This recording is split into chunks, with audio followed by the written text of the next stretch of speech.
তৃণমূলের পার্টি অফিসে উদ্ধার হলো একের পর এক মারাত্মক অস্ত্র। ক্যানিংয়ের নারায়ণপুর এবং সেখানে তৃণমূলের যে পার্টি অফিস রয়েছে সেই পার্টি অফিস থেকে রাশি রাশি অস্ত্র উদ্ধার হলো। পার্টি অফিসের দরজা ভেঙে 18টি ধারালো অস্ত্র উদ্ধার করা হয়েছে।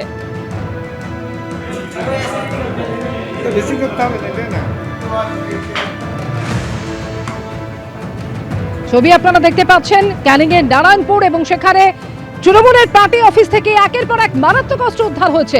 এ সম্পর্কে আরো জানবো, হিন্দল দে টেলিফোনে রয়েছেন। হিন্দল, কি খবর পাচ্ছ? দেখো, বারুইপুর পুলিশ জেলার ক্ষেত্রে যেটা খবর, যে বারুইপুর পুলিশ জেলার কাছে খবর ছিল যে ক্যানিং পশ্চিম বিধানসভা কেন্দ্রের নারায়ণপুর অঞ্চলে তৃণমূল কংগ্রেসের যে পার্টি অফিস রয়েছে সেই পার্টি অফিসের ভেতরে কিন্তু একাধিক ধারালো অস্ত্র রয়েছে। সেই খবর পাওয়ার পর তুমি জানো, যখন বিজেপির জয় জয়কার চারিদিকে, সেক্ষেত্রে সেই পার্টি অফিস সেই সময় বন্ধ ছিল। পুলিশ সেখানে যায় এবং তালা ভেঙে ভেতরে প্রবেশ করার পর তারা দেখতে পায় যে সেই পার্টি অফিসের মধ্যে মোট, এই যে তুমি দেখতে পাচ্ছ যে ছবি পুলিশের তরফ থেকেই দেওয়া হয়েছে, সেখানে কিন্তু মোট 18টি ধারালো অস্ত্র এভাবেই রাখা রয়েছে। স্বাভাবিকভাবেই পুলিশ যেটা মনে করছে যে এই নির্বাচনকে কেন্দ্র করে উত্তেজনা তৈরি করার জন্য এবং হিংসাত্মক ঘটনা ঘটানোর জন্যই কিন্তু এই সব ধারালো অস্ত্র মজুত করে রাখা হয়েছিল। আর কোনো রকম কোনো অস্ত্র কোথাও রয়েছে কিনা বা আগ্নেয়াস্ত্র রয়েছে কিনা সেই সন্ধান যেমন পুলিশ করছে, তার পাশাপাশি এত সংখ্যক ধারালো অস্ত্রকে তৃণমূল কংগ্রেসের কারা বা অন্য কোনো দুষ্কৃতীরা তারা রেখে গেছে কিনা সমস্ত বিষয়টাই কিন্তু তদন্ত করে দেখা হচ্ছে, তেমনটাই বারুইপুর পুলিশ জেলা সূত্রে খবর। অমৃতা, ধন্যবাদ হিন্দল। হ্যালো, বেশি করতে হবে না, না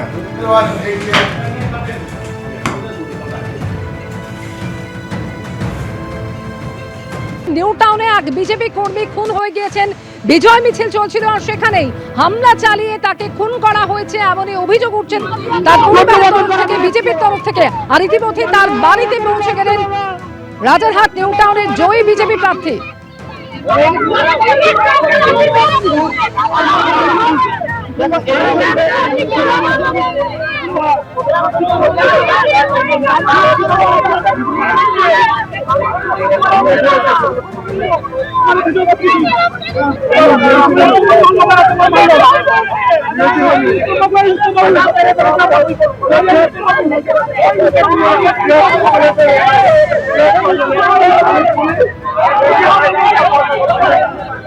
রাজারহাট নিউ টাউনে জয়ী বিজেপির প্রার্থী পীযূষ কানুরিয়া, তিনি ইতিমধ্যে ওই বিজেপি কর্মীর বাড়িতে পৌঁছে গিয়েছেন। আপনারা জানেন যে এই কেন্দ্রে পুনর্গণনা হয় এবং সেই পুনর্গণনার পর 316 ভোটে জয়ী হন বিজেপির প্রার্থী পীযূষ কানুরিয়া। তাপস চট্টোপাধ্যায় তাকে 316 ভোটে পরাজিত করেছেন বিজেপির প্রার্থী পীযূষ কানুরিয়া। গতকাল বিজেপি প্রার্থী এগিয়ে থাকার সময় পুনর্গণনার দাবি জানিয়েছিলেন তৃণমূল প্রার্থী এবং এরপর এই কেন্দ্রে পুনর্গণনা হয়। রাত পর্যন্ত 323 ভোটে গিয়েছিলেন তৃণমূল প্রার্থী, তবে পুনর্গণনা হওয়ার পর 316 ভোটে তৃণমূলের প্রার্থীকে পরাজিত করেন বিজেপি প্রার্থী পীযূষ কানুরিয়া।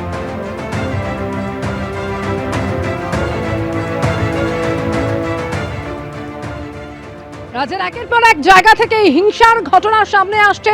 আর এরই মধ্যে গতকালই আমরা দেখেছি প্রধানমন্ত্রী নরেন্দ্র মোদী, তিনি কিন্তু শান্তি শৃঙ্খলা বজায় রাখার বার্তা দিয়েছেন। তিনি গতকালই বলেছেন, ভয় নয় ভবিষ্যৎ, বদলা নয় বদলের বার্তা তিনি দিয়েছেন এবং একই সঙ্গে প্রত্যেকে অহিংস পথে থাকার বার্তাও তিনি দিয়েছেন।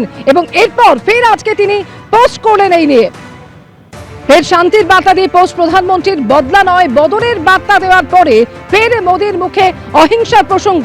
কোনো শৌর্য বা বীরত্ব দিয়ে এই জয় আসেনি, সত্য ও অহিংসার পথে এসেছে বিজয়। সংস্কৃত শ্লোক উদ্ধৃত করে পোস্ট করলেন প্রধানমন্ত্রী নরেন্দ্র মোদী। साथियों, आज जब बंगाल ने परिवर्तन के नए दौर में प्रवेश किया है, तो मैं बंगाल के हर राजनीतिक दल से एक आग्रह भी करना चाहता हूं। बंगाल में बीते दशकों में राजनीतिक हिंसा की वजह से न जाने कितनी जिंदगियां बर्बाद हो चुकी है।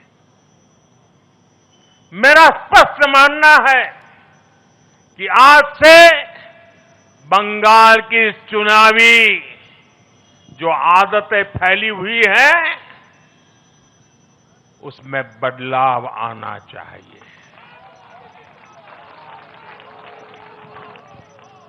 आज जब भाजपा जीती है, आज जब भाजपा जीती है तो बदला नहीं, बदलाव की बात होनी चाहिए। भय नहीं, भविष्य की बात होनी चाहिए। मेरी सभी राजनीतिक दलों के कार्यकर्ताओं से अपील है, आइए हिंसा के इस अंतहीन चक्र को हमेशा के लिए खत्म करें।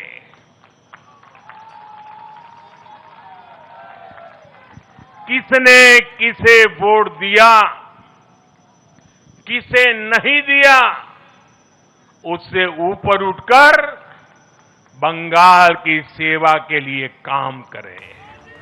এবিপি আনন্দ এগিয়ে থাকে এগিয়ে রাখে।